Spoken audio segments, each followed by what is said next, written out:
Minister, thank you for joining me. Can you tell me if the assassination of Hassan Nasrallah will impact the price of oil? Well,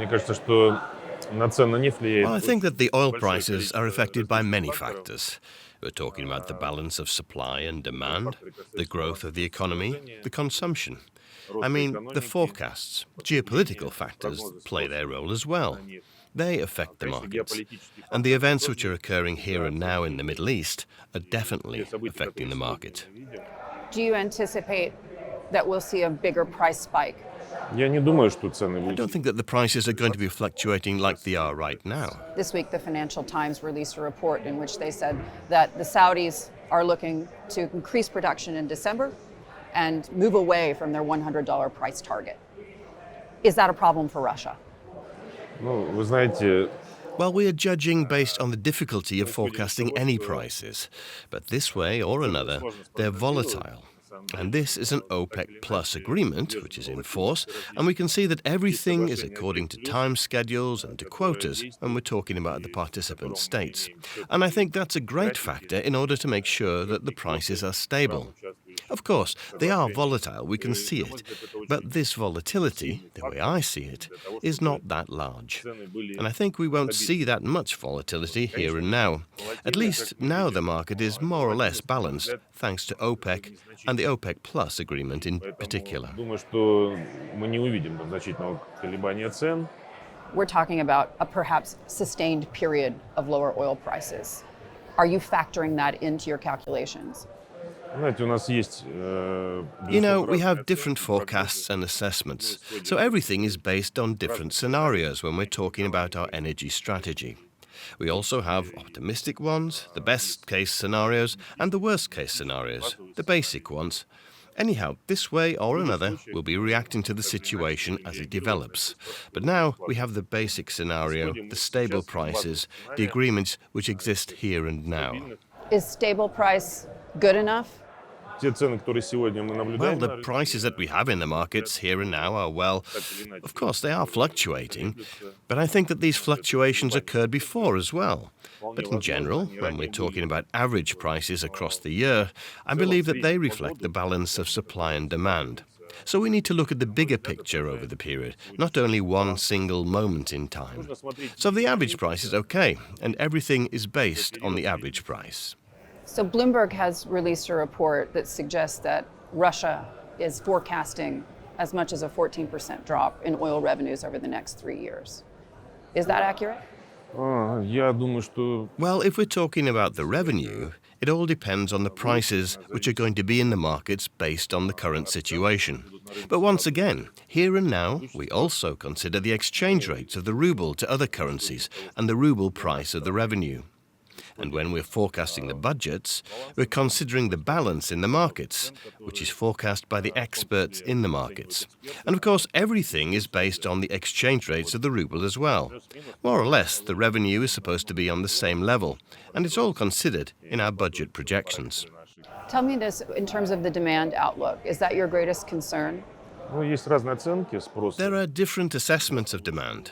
The latest OPEC report was released literally just a few days ago, and it shows oil demand is growing and will continue to grow until 2050. Currently, the total demand volume is about 100 to 103 million barrels per day. And in the next 10 years, it'll grow at a relatively high rate of 1.5 million barrels per day before slowing down. However, in general, by 2050, over the next 25 years, experts expect that oil demand will increase by an additional 20 million barrels per day, and we share these estimates. I'd like to note that there were many skeptics who believed that there would be a peak in demand. In fact, if we consider the overall energy balance and look at it up to 2050, over the next 25 years, I believe we can quite confidently say that the peak demand for both oil and gas will not occur during this period. But why we are so confident is we see rapid growth of demand on energy in general in the world, and the demand is growing. First of all, electricity is in demand. So why is that? Because new modern technologies are being implemented. The technological nature of the economy is changing, and AI is consuming a lot of energy. The data processing centers, the search aggregators and engines are using a lot of electricity. ChatGPT, all of that is consuming a lot of energy, so it's actually 10 times bigger than Google's consumption of electricity. That's why the consumption is going to be exponentially growing. We're talking about electrification of transport. So the world is going to be demanding a lot of energy, and the renewable energy sources are not going to cover that, although they are developing. I think that the hydrogen share until 2050 in the whole balance is going to be dominating at least 2/3 when we're talking about the overall balance of the energy consumption. So the hydrocarbons are going to be occupying 2/3 of the share. So I think this is a great future when we're talking about this industry, and I think that also there's a risk of underinvestment.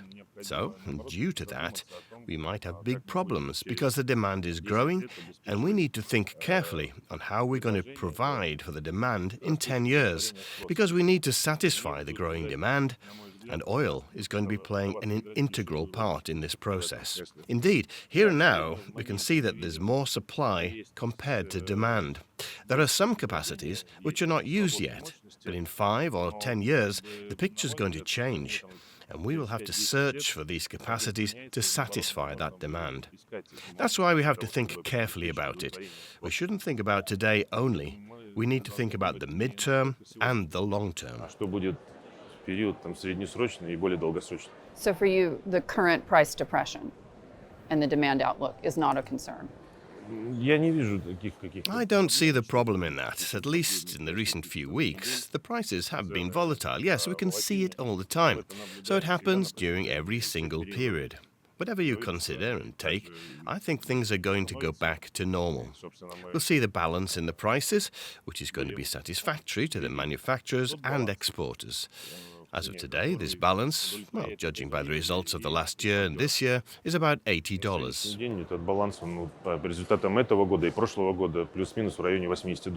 So what's happening in the Middle East, the escalation, doesn't concern you with regards to price? Well, of course, I've been mentioning this as well. Geopolitics is one of the key factors which is affecting the market. But we can see that often there are moments when geopolicy affects it rather drastically, but then it becomes part of the baseline.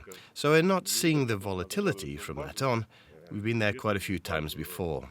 And I think that the Middle East factor is already factored into the price. Tell me about Chinese demand. When do you think we'll see that coming back online? Well, first of all, we are now seeing continued growth in demand and energy resources in China, including gas and oil, despite the fact that renewable energy sources are also being actively developed and built. Yes, China's economic growth rates are down somewhat from what we saw in the previous 2 10-year periods. However, they are above the global average, and China continues to develop and be one of the centers of energy consumption. So we are as well.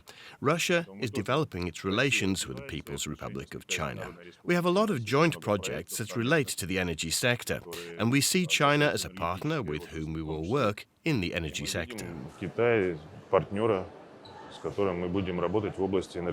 What about Iran? I know you're headed there. What kind of projects are you working on with the Iranians? Iran is our long-standing partner, both economically and politically. We've many areas of trade and economic cooperation with them, covering all spheres of the economy. Energy is one of the components of our cooperation. We're developing partnership relations on joint oil production.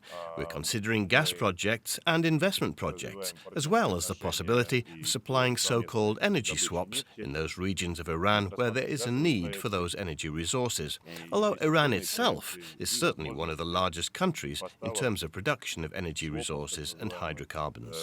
Nevertheless, there are regional differences, and in particular in the north, we see that they have a need.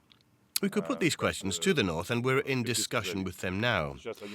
As for other directions, well, if you look at the map, Iran is a base country in the transportation corridor from the Baltic to the Persian Gulf, Russia, Azerbaijan, Iran. The Persian Gulf is now one of the most key projects that we're considering as to be the development of this north-south transportation corridor. This is the future largest hub, respectively, and a short route for delivery of goods between different regions of the world. And we believe that this is such a major potential project that it can become an alternative to the Suez Canal for the transportation of goods. There is, of course, joint cooperation in agriculture, and we have other areas in industry. So this is a long-standing strategic partner for us. Мы развиваем отношения с Ираном как со своим тоже дружественной страной. As an alternative to the Persian Gulf, in terms of that corridor? Ну, я уже сказал, Well, I've already said that this will be the largest international transportation corridor. Many countries are interested in it. It's a short way to deliver goods from Asia-Pacific countries to the European part of the world and vice versa. Therefore, naturally, when new corridors appear, this is an alternative. But we have to take into account that trade in the world in general is developing. And we need to develop new corridors in order to ensure international trade. Does that relationship with Iran cause problems in terms of your relationship with Saudi Arabia? У нас нет никаких проблем. We don't have any problems in this regard. We're also developing partnership and friendly relations with our friends from Saudi Arabia. By the way, I head the Intergovernmental Commission for the Development of Trade and Economic Cooperation between Russia and Saudi Arabia. And my partner is Prince Abdulaziz, Minister of Energy and co-chairman of the Commission. So we not only cooperate in the multilateral format within OPEC, we also cooperate and discuss within the bilateral format of our relationship, the development of our economies, and not only energy. We have so many other areas of cooperation, including digitalization, nuclear energy, new exploration, production of equipment, technologies, housing, utilities, construction of new cities. We have agriculture, among other things. Therefore, with Saudi Arabia, we're now actively developing a dialogue, and the pace of mutual trade and economic equipment and turnover is growing. And we're also kind of developing relations with our partners. So if Saudi Arabia decides to flood the market in order to maintain market share, that's not a problem for Russia?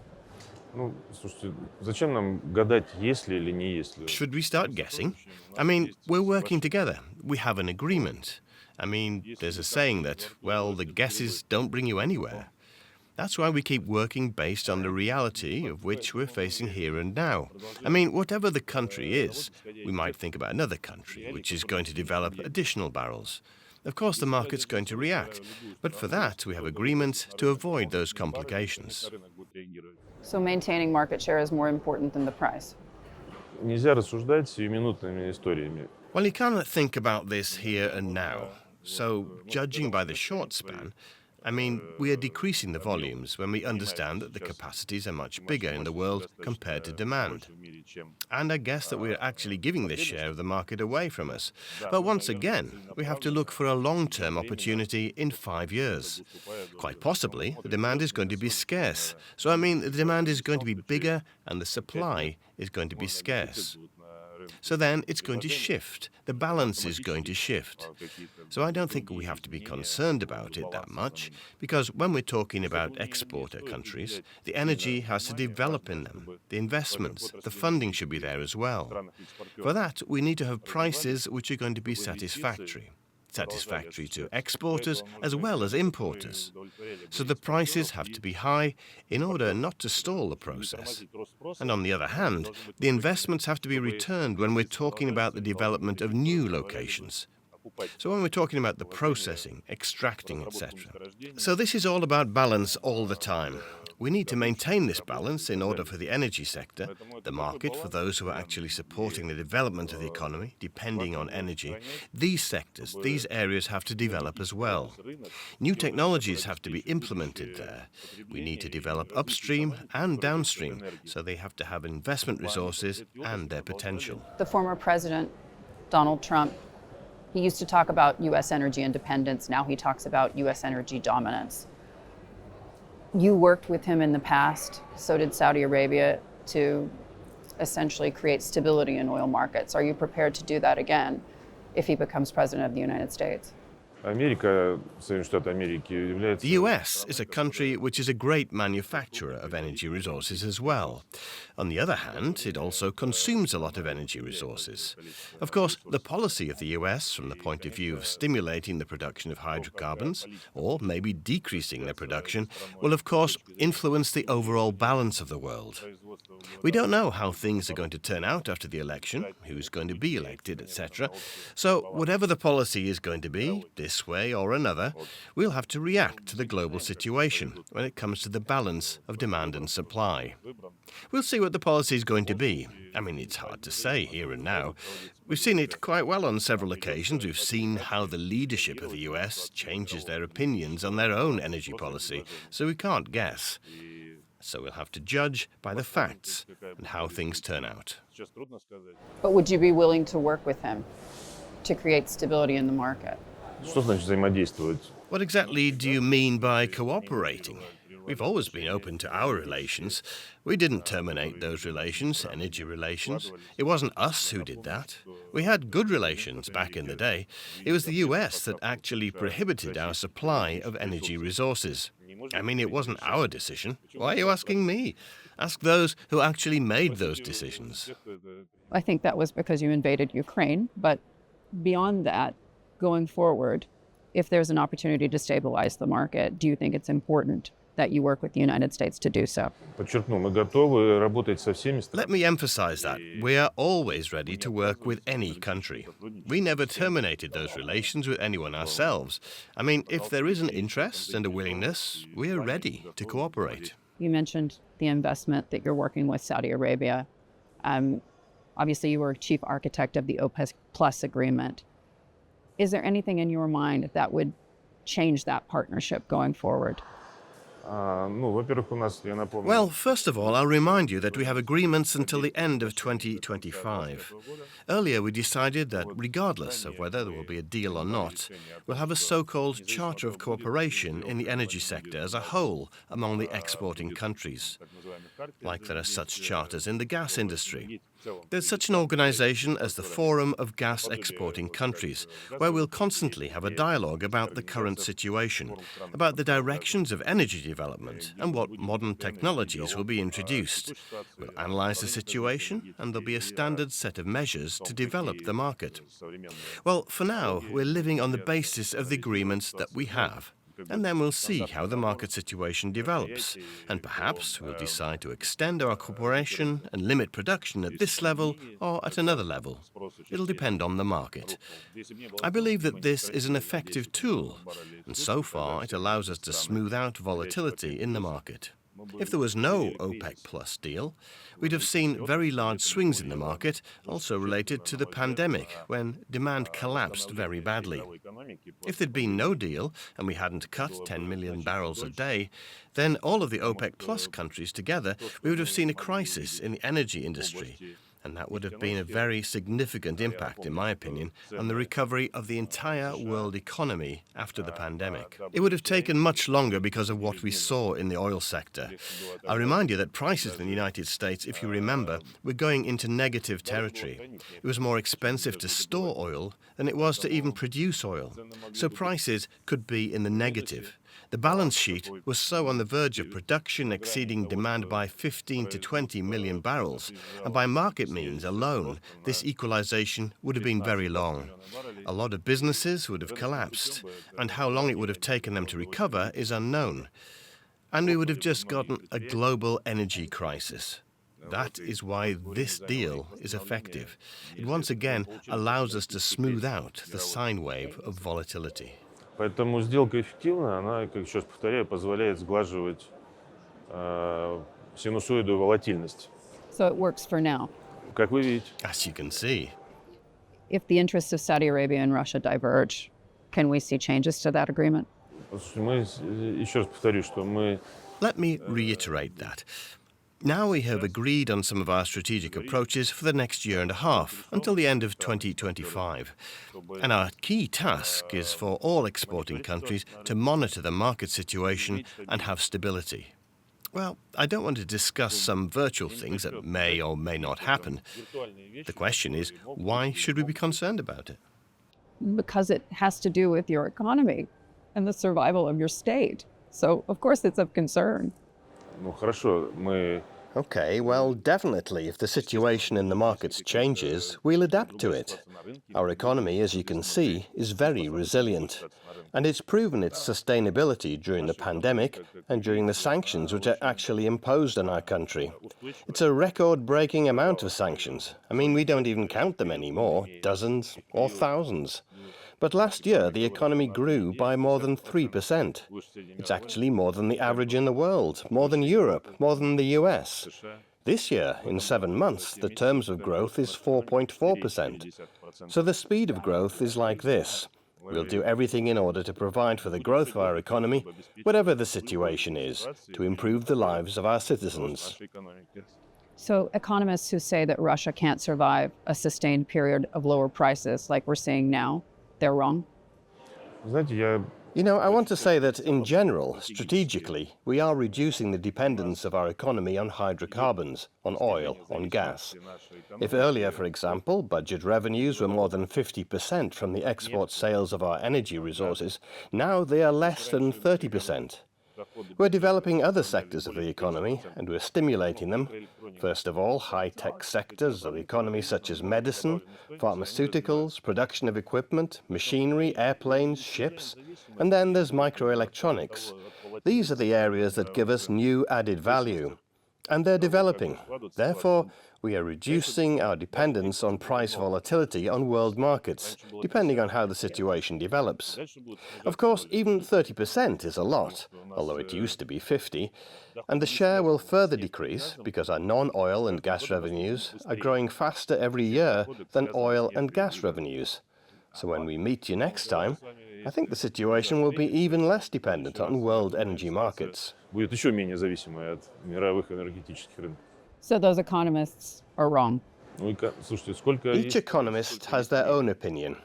I mean, I don't know which economist you're talking about right now, so we hear different opinions on the economy. I mean, there are economists who are forecasting the growth of the global economy for each state, Russia included, and they're changing their assessments 10 times a year. I mean, they just adapt their forecasts to the facts. Они в течение года 10 раз меняют свои оценки. So just again, lower oil prices are not bad for Russia. Мы переживем любые цены. We'll survive any price.